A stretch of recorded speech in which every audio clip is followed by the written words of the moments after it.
constantly change. And so for us, and I'm speaking that as Americans, we have to begin to understand what it means to be part of a global church and what it means to really learn from the people in Jakarta, what it means to learn from the people in Kenya, what it means to learn from the people in Shanghai and different things like that. And so as a result of that, I just want to take a few minutes before Jessica talks, is to really be able to hear about culture, to really be able to understand and appreciate some of the things that are about culture. Grace here, I'm telling you, Grace, I love Grace. We just met for the very first time in person this past week, a couple days ago. I feel like I've known Grace for a long time because we talk on Zoom almost every single week. Yeah. So, Grace, let me just actually, especially for some of the Kenyans here who are Americans here, if you were to describe life in Jakarta, for some of us who don't know, how would you describe that? It's humid. Yep. There's a lot of traffic. Yep. A lot of situations test your patience. Yep. Can you guys agree? Yeah. Totally. What else? Life in Jakarta. It's definitely a place where if you want to be an entrepreneur, I think it's a little bit easier compared to America to become an entrepreneur. It's a culture that's based on very community based. Yeah. You tend to run in a lot of circles and in the same circles. Yeah. When you're about the same age. What else? Actually, let me ask you this one question: Is Grace, where did you study at? University of Michigan. University of Michigan, and you spent about 4 years. What was your degree at the University of Michigan? I was a pre-med student. Pre-med student, really? And then what did you end up graduating with? A pre-med degree. Oh, seriously? Yeah, biology and anthropology. Okay, and after that, did you go home back to Indonesia, or did you work in the U.S. for a number of years? I tried working in the U.S., but it was hard, so it was 2008 at that time, so there was like a crisis. So I went back home and I worked at a hospital. Got it. And then, so you spent about 4 years in the U.S. When you went back to Indonesia, what was different? What did you see differently from your time? Now you have a new perspective, new set of eyes.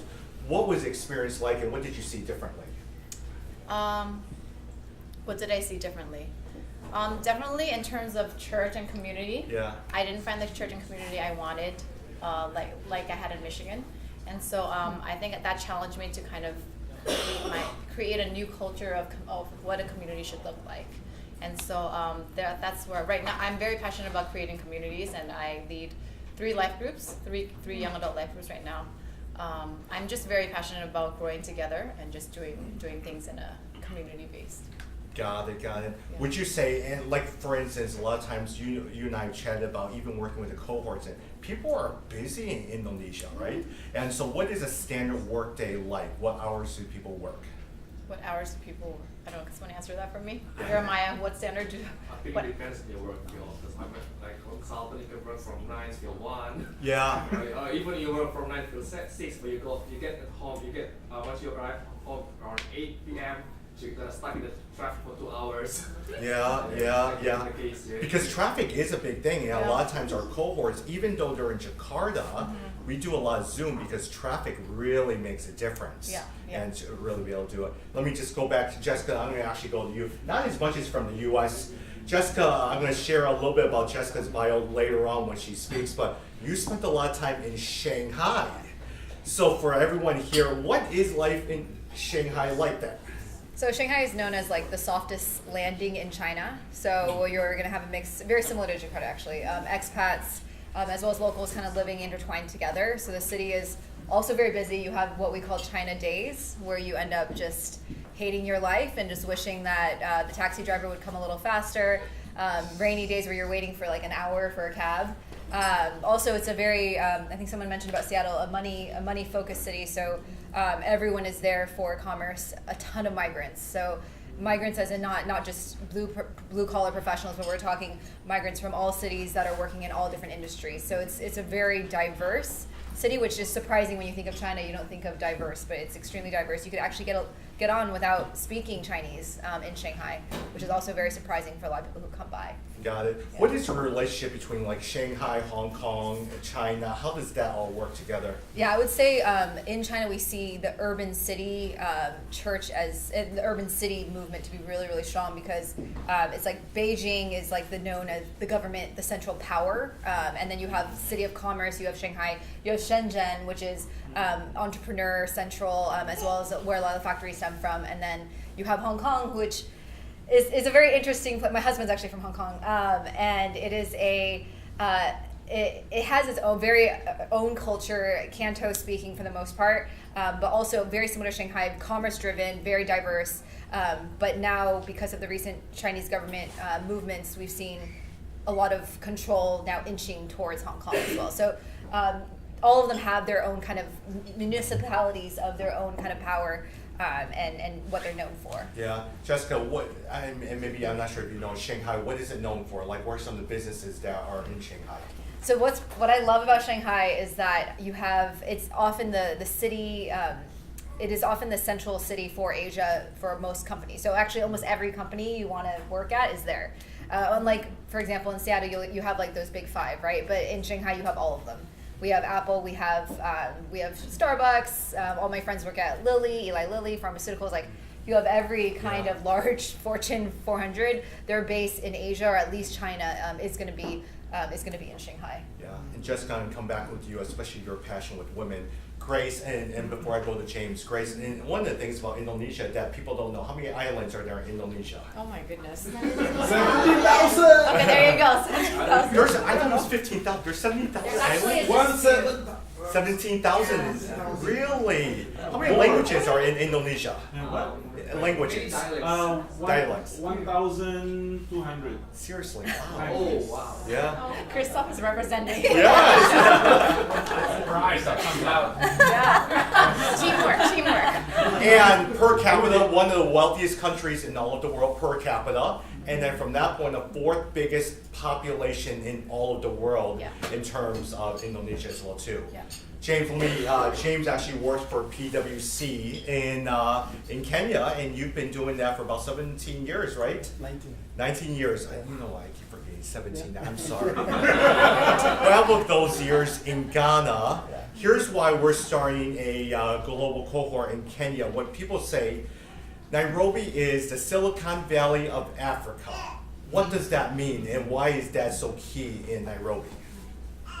Yeah, so Nairobi is in eastern Africa of Kenya, eastern but also eastern and central. So Africa has the northern and then the southern. So in the southern we have South Africa, which then we tend to remove from Africa when we want to talk real business.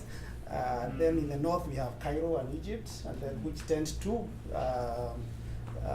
associate more with the Maghreb countries, the Middle East. Yeah. So then when we are left with what we call the Sub-Saharan Africa, then Nairobi plays a very important role.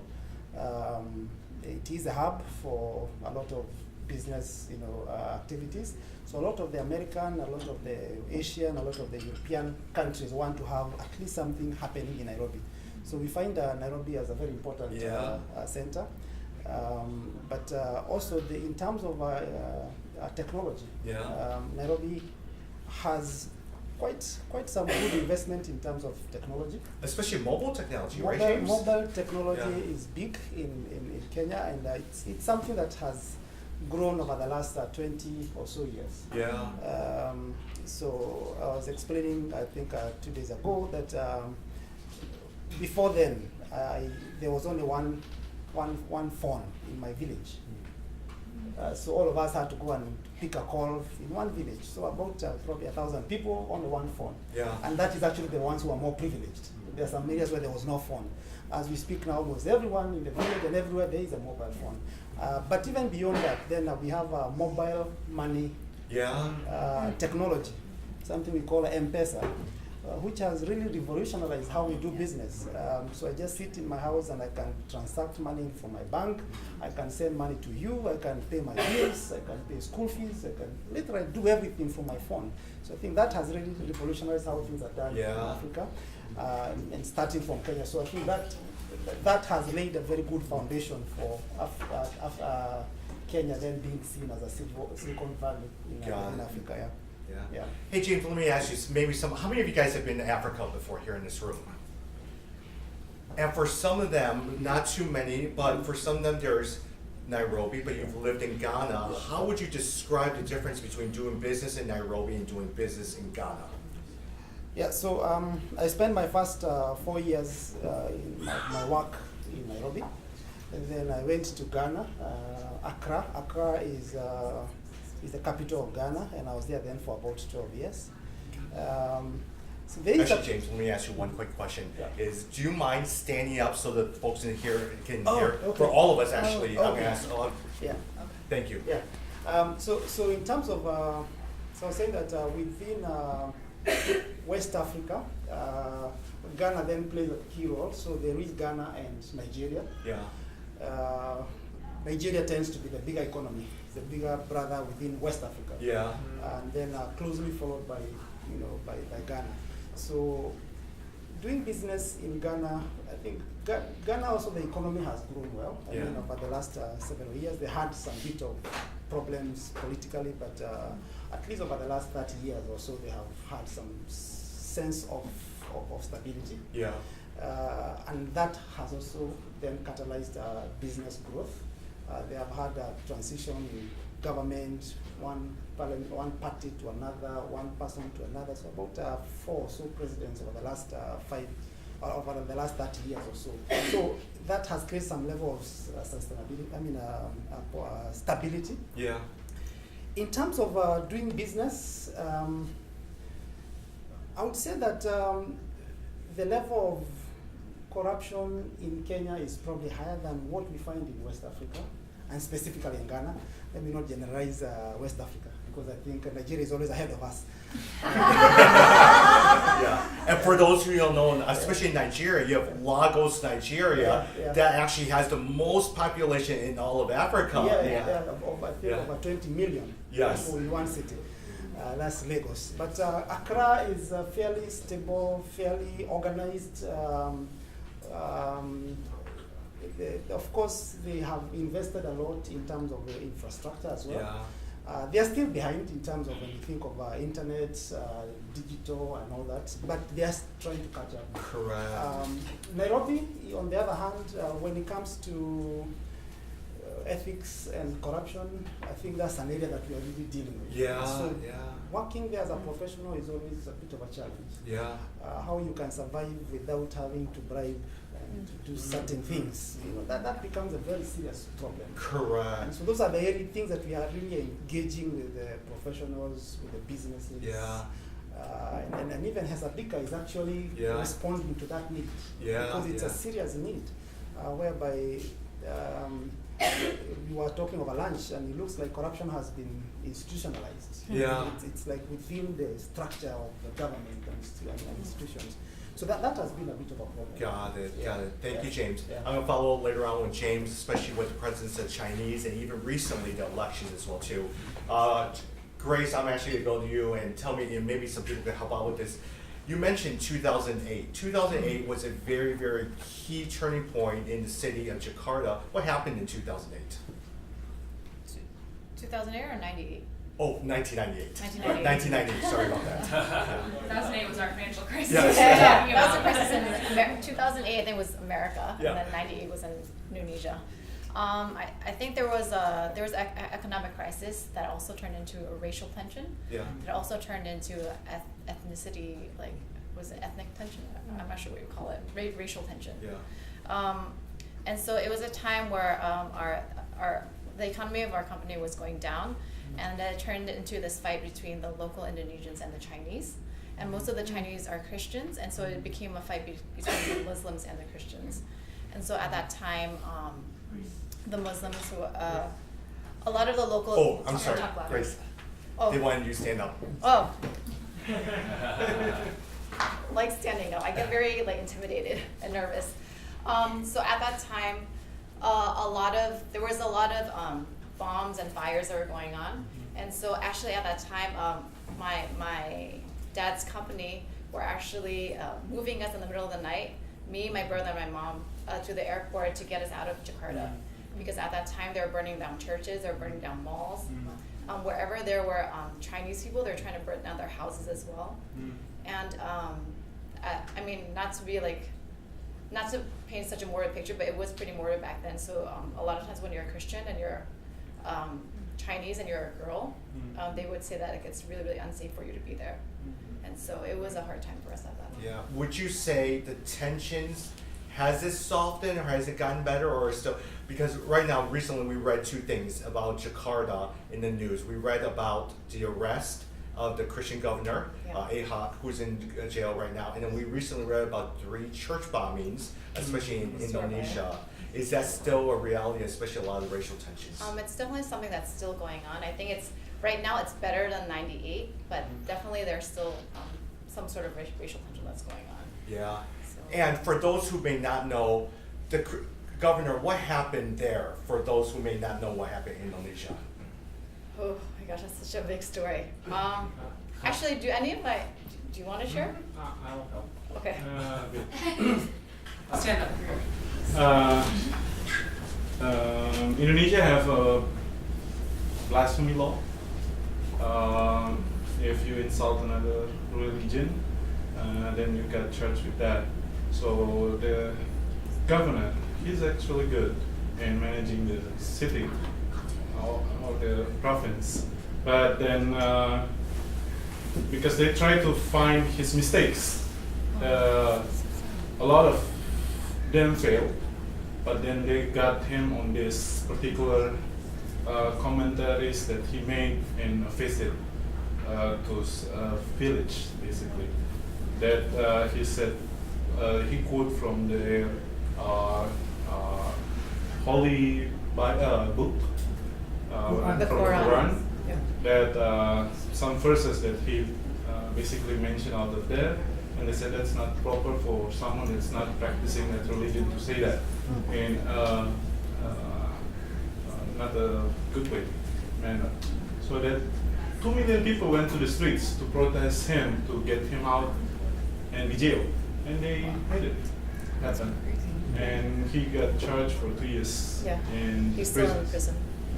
And even in the prison, they want to try to kill him. So government tried to move him to the maximum security prison just to protect him from this assassination. So it's pretty bad. But yeah, on the other side, like Grace said earlier, in 1998, it was a huge crisis. But then 10 years after that, when US got economic crisis, Indonesia is actually one of 3 countries in the world that have positive economic growth, which is supported mainly because of the population, which is so huge that people still buying, and that's why the economy is still moving, even though everything is falling for other countries. So it's unique countries. We have the largest Muslim population in the world. So. Thank you, Christoph. Another thing is there's also a lot of shopping malls as well too there. And that's the one thing when I think of Jakarta, there's a lot of shopping malls. A lot of churches are in shopping malls. Yeah. And even churches are the ones leasing space and buying up the shopping malls and everything Yeah. like that. Thank you, Grace. Hey, Jessica, I'm going to finish up one question for you. I'm going to finish up with one question with James. Is you have a passion for women in Shanghai. What is that need there, and why is that such a passion for you and your heart? Yeah, so I guess the easiest way to share it is I've just met. Jessica, they Oh, want to stand. Yes. Okay. So I guess so specifically women, and I would say not just in Shanghai but in broader China. What we've seen is there's just, I think the best way to tell it is through a story. Like what I was saying about migrants into China, it's a fairly large issue. Just a lot of migrants coming in. And I'll tell one story of a girl I met while getting a massage. So a lot of them come in to work. I started chatting with her while getting a massage. And as I was talking to her, I asked how old she was. She said she was 22. When I asked her, just her story, she ended up telling me that she works 7 days a week, 12 hours a day. That she actually had a child. about a year ago, and with a man who ended up leaving her right after she had the kid in a faraway city outside of Shanghai. And that's why she was working now in the city to send money back to support her child, who she sees once a year, because she can't afford it. And so the story is not uncommon among women in China. It's actually one of the most common things. I had the same story, actually I heard it 3 other times when I went to get massages by 3 different women. And so went to get my nails done, and I heard a very similar story as well. And so what was so traumatizing and shocking about this is that this is a common story among women in China, just the lack of education, the lack of opportunity, but also being trapped in a place where they don't have an opportunity to leave because they're working so many hours. And so something that hit my heart, once I just kept encountering that, I just felt like we needed to do something about it. We talked earlier today about merging our work and our passion with this plight of society, and this is just one realm that I have continually seen, and so that's why it's been a huge passion point of mine, which is bringing light into those spaces. One really cool end to that story is actually I ended up sharing with her about John 4, the Samaritan woman, and I asked her if she had read the Bible, and apparently she had, but she said she didn't understand it. And when I shared with her about John 4, she asked at the very end, "What is this water that you speak of? Who is this Jesus?" And she was actually massaging me while with tears in her eyes, saying, "I want to know him." And so that kind of, for me, was like the launching pad of why I want to see lives transformed, specifically for this particular group of people. Jessica, thank you. James, last question for you, and before I'm probably going to ask you to stand up because they're actually, in some sense, Nairobi has changed in some sense. I was very surprised when, during my last couple times I've seen Nairobi, the presence of Asia and the Chinese, and that's not, it's a good thing, but it's also not the best thing in the world, is they are increasing. There's a lot of technology, there's a lot of new buildings, there's not a lot of new roads, but they're also buying up a lot of lands and resources as well too. Help people understand who may not be there, what's going on and what's happening with the investment from Asia. Okay, so over the last 15 or so years, I think the government decided to look east. Yeah. There was a change in government, and therefore the president then decided, you know what, we can look east, because I think the West was coming up with a lot of conditions. So they would give funding, but with a lot of conditions. So they said, you know what, let's look east. East, there isn't so much of conditions, and you can still get money. So, and they needed to fund a lot of infrastructure. So a lot of roads, a lot of, big projects, electricity and everything. And therefore, over the last 15 years, we have done a lot with the East. So what has happened, therefore, is that a lot of contracts have been won by Chinese companies. Yeah. And when they win the contracts, of course, they will ensure that they get a quota of, the staff, the workers, and all that. I think then probably they have utilized some loopholes in government's own, monitoring processes, so that we find there is a lot of Chinese who come to do very manual work. Yeah. Which then doesn't make a lot of sense. Just I think yesterday the Minister for Internal Security or Interior was really very, very annoyed because he found some people who are applying for work permits just to do some very manual work. So anyway, what has happened therefore is that we have had quite a significant influx of Chinese into the country. Of course, also aided by the fact that we have Kenya Airways that flies, I think, daily or twice a day to China, to Hong Kong, to Guangzhou, all those places. So that has then made it, when you go to some of the areas, they have taken over in terms of construction. Yeah. So they initially came to construct roads and to construct railways. So we have a very good railway now that links the two big cities, Nairobi and Mombasa, over 500 kilometers.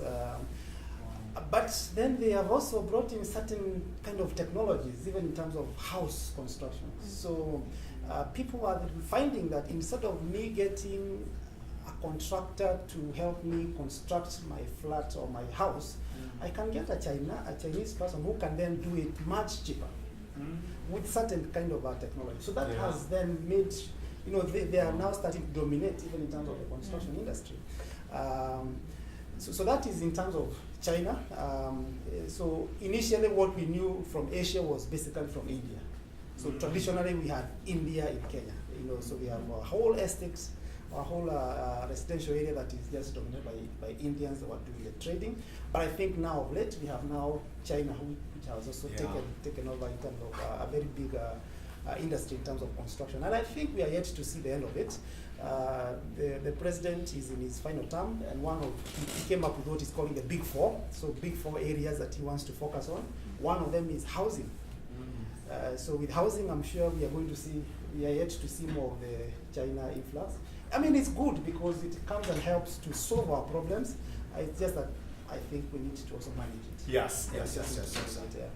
Thank you, James. Yeah. And I think a lot of times, and I'm going to transition over to Jessica, is I think a lot of times even the struggle, as I could say this as an Asian, is sometimes my concern is not only are they taking away jobs from Africans, where they say, hey, we're going to promise to provide jobs for local people. Well, they're kind of importing everyone from China to take over the jobs, but more so the natural resources. They're taking up loads and loads of natural resources, even something simple like soil.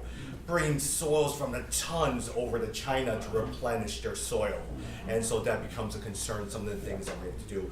And so I think a lot of times for you as we wrap up, it's the world that I want you guys to understand. We are not just located in Jakarta, you're not located in Chicago or anything. We are in the global world. The global church affects all of us. Technology has made this world a smaller place. What does it mean for us to be good global citizens? And that means for us, Asian and Kenyans and people from the US and people from Jakarta, ethnic and Chinese, are we learning from each other? Are we appreciating each other? Because the gospel does bond all of us together as well too. So thank you very much, James, Jessica, Grace. I know you were a little nervous, but you're